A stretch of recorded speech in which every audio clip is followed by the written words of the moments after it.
자, 우리가 어제 묵상한 말씀에서 예수님은 이 땅에 임마누엘로 오셨다. 하나님께서 우리와 함께 하신다라는 그 약속, 그리고 하나님께서 우리와 함께 하시겠다라는 의지의 표현이 바로 예수님의 탄생으로 실현되었습니다. 그리고 오늘 본문에서는 동방 박사들이 예수님을 경배하는 그런 내용입니다. 오늘 본문의 메시지는 단순합니다. 그리고 명료합니다. 유대 민족의 왕으로만 예수님께서 오신 것이 아니라 온 세계 만국이 예수님을 왕으로 경배해야 하는 그런 만왕의 왕으로 예수님께서 이 땅에 오셨다라는 것이 오늘 본문의 메시지입니다.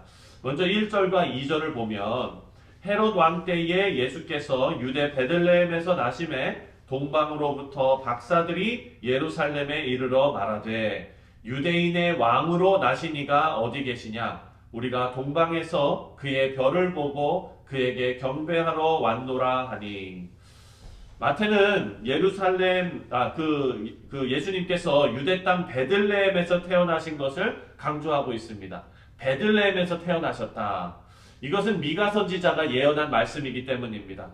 미가 선지자가 예언한 대로 하나님께서 범죄한 유다를 심판하신 후에 시온에서 구원을 베푸시기 위해서 다윗의 고향 베들레헴에서 메시아가 태어날 것이다 라고 예언한 것을 언급하고 있는 겁니다. 그래서 미가서 5장 2절을 보면 베들레헴 에브라다야 너는 유다 족속 중에 작을지라도 이스라엘을 다스릴 자가 내게로 나올 것이라 그의 근본은 상고의 영원에 있느니라 이렇게 말합니다. 이런 예언의 말씀이 성취되는 것이 이제 동방의 이 박사들이 예수님을 찾아온 것으로 이제 증명이 되고 있습니다. 그리고 오늘 본문 3절과 4절을 보면은요, 이 소식을 듣고 나서 헤롯 왕과 온 이스라엘에 난리가 났습니다. 3절과 4절을 함께 읽겠습니다. 시작. 헤롯 왕과 온 예루살렘이 듣고 소동한지라 왕이 모든 대제사장과 백성의 서기관들을 모아 그리스도가 어디서 나겠느냐 물으니. 자, 지금 헤롯 왕이 사람들을 불러 모아서 예수님이 어디서 나겠느냐라고, 어디서 태어났느냐라고 물어봅니다. 이것은 좋은 의도로 물어보는 것이 아닙니다. 여러분 다 잘 아시는 대로 헤롯 왕은 자신의 왕권에 위협이 될까봐 예수님을 죽이기 위해서 찾는 것입니다. 무조건 없애려고 죽이려 한 것이죠. 두 번째로 헤롯 왕과 더불어서 제사장과 서기관들도 오늘 본문에 등장합니다. 이들도 예수님께서 태어난 소식을 듣고 어땠습니까? 전혀 기뻐하지 않았습니다. 사실 대제사장들과 서기관들은요, 구약에 정통한 사람들 아닙니까? 구약을 줄줄 외는 그런 사람들입니다. 여러분, 마가 선지자가 예언한 이 내용을 알고 있었다면 대제사장들과 서기관들이 그 내용을 몰랐을까요? 그 예언을 몰랐을까요? 절대로 모를 리가 없습니다. 하지만 마태는 이들이 어떻게 예수님을 경배했는지 기록하지 않고 있어요. 대제사장들과 서기관들이 예수님께 나아가서 경배하고 예배드렸는지를 적고 있지 않다는 거예요. 그 얘기는 뭡니까? 바로 이 사람들, 대제사장과 서기관들은 예수님 탄생에 대해서 무관심했다라는 것을 우리가 알 수 있습니다. 하지만 오늘 본문에 나오는 동방 박사들은 달랐습니다. 유대인들에 비해서 예수님에 대해서 아는 것이 별로 없었거든요. 그저 별만 쫓아왔거든요. 별 하나만 보고 그 먼 길을 찾아왔습니다. 하지만 유대인들보다 더 기뻐하면서 예수님께 경배했고 또 준비한 예물을 예수님께 바쳤습니다. 우리 사랑하는 성도님들, 우리가 예수님을 믿고 구주로 영접한다는 것은요, 그리고 우리 안에 왕으로 모시면서 살 수 있다는 것은 하나님의 은혜입니다.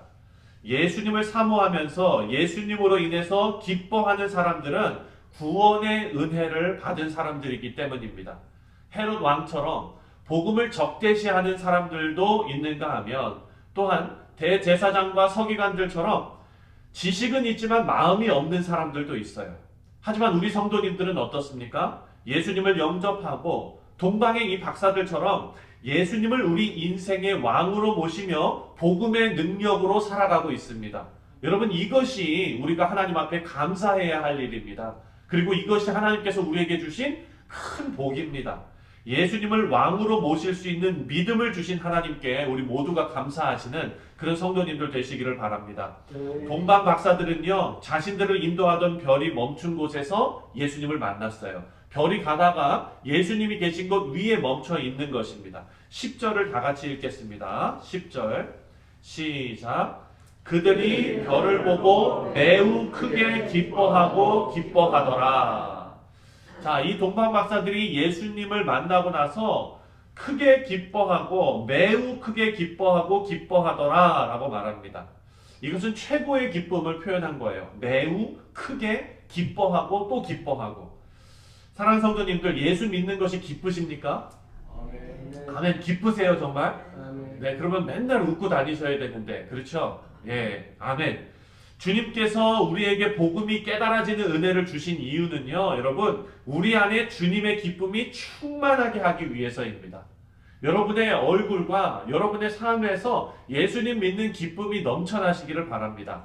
요한복음 15장 11절을 보면은요, 내가 이것을 너희에게 이름은, 이것이란 것은 하나님의 말씀이에요. 복음의 메시지입니다. 내가 이것을 너희에게 이름은 내 기쁨이 너희 안에 있어 너희 기쁨을 충만하게 하려 함이라. 아멘. 인생을 보면은요, 예수님을 만난 계기가 사람마다 다 다릅니다. 어떤 사람은 정말 예수님을 알 수 없는 그런 환경과 형편이었는데도 불구하고 기적적인 방법으로 예수님을 영접하는 그런 사람이 있는가 하면, 또 어떤 사람은요, 기독교 집안에 태어났어요. 예. 심지어는 뭐 목사 아들이고 장로 아들이고 뭐 아무튼 신앙의 집안에 태어났는데도 불구하고 신앙생활을 하지 않고 주님을 멀리하고 있는 사람도 분명히 있습니다. 그래서 여러분, 예수님을 인격적으로 만나는 것은 기적과 같은 일이라는 거예요. 하나님께서 우리를 찾아오신 일입니다. 우리가 예수님을 만나는 것은 생명을 만난 것이고요, 구원을 만난 것이고 복의 근원을 만난 것입니다. 그리고 어제 묵상한 것처럼 우리와 함께 하시는 임마누엘 하나님을 만난 것입니다. 이것을 생각할 때 동방 박사들처럼 우리 안에도 기쁨이 넘쳐야 하는 것이 분명합니다. 하지만 여러분, 이 기쁨은요, 제가 아까 말씀드린 것처럼 맨날 들떠서 사는 모습, 맨날 희죽희죽 웃으면서 사는 그런 모습으로 나타나는 것이 아닙니다. 우리의 삶의 기쁨은요, 하나님께서 이제 구원받은 성도들에게 원하시는 모습으로 살아가는 것으로 표현이 되는 것입니다. 그래서 여러분, 우리 교회에서 제일 기뻐하는 사람은 누군지 아세요? 구원의 기쁨이 제일 기쁜 사람. 그런 사람들은 맨날 웃고 다니는 사람이 아니라 하나님 말씀대로 사는 사람이 구원의 감격으로 기뻐하며 사는 사람입니다. 여러분, 이렇게 한번 생각해 보시죠. 내가 공부를 하고 싶은데 경제적인 형편이 어려워서 공부를 못했다고 한번 생각해 보십시오. 그런데 어느 날 장학금이 우리에게 주어졌습니다. 그러면은 원하던 공부를 할 수 있게 된 것 아닙니까? 그렇다면 나 장학금 받았다 이러면서 맨날 기뻐하면서 사는 것이 아니라 이제 더 열심히 공부하는 것으로 그 기쁨이 표현되는 것입니다. 우리 신앙생활이 그런 것이죠. 하나님께서 우리에게 원하시는 것은요, 단순히 성경에 대한 지식만 많아지는 것이 아니라 하나님을 아는 지식을 통해서 우리가 전심으로 하나님을 바라고 하나님을 사랑하고 하나님의 뜻을 행하는 것인 줄 믿습니다. 오늘도 우리를 찾아오신 하나님의 사랑을 여러분 생각하시면서 하나님께서 원하시는, 하나님 사랑하고 또 우리 이웃을 사랑하는 그런 하루가 되시기를 주님의 이름으로 축원드립니다. 기도하겠습니다.